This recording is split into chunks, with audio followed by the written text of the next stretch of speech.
An animal rescue in Muscatine is caring for more than 20 animals. All of them were taken from a woman who for the second time has had animals taken from her.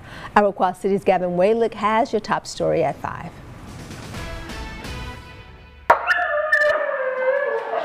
It Takes a Village Animal Rescue finds itself once again dealing with a large number of animals from seizure. The majority of the animals that came in on this one are not animals that we've ever had in our care before. We can't show you them because they are evidence, but investigators say Kelly Adams had geckos, rats, bearded dragons, and a bird, as well as cats and dogs.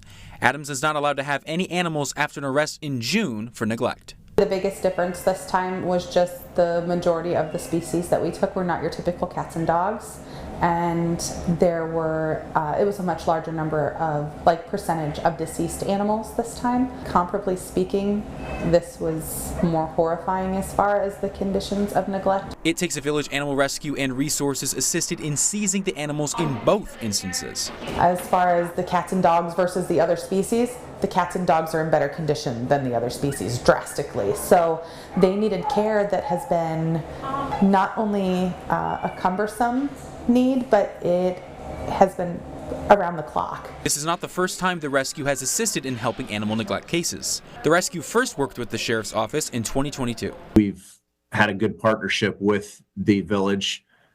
They've assisted us on a couple of these animal neglect cases. They are very systematic in their process in identifying the animals and the overall care of the animals.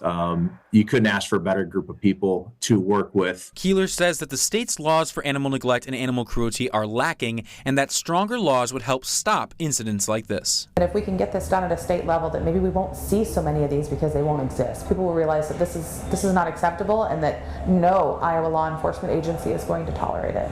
Adams is being held at the Muscatine County Jail on a $30,000 bond. Her first court hearing is December 27th. Gavin Waylick, our Quad Cities News.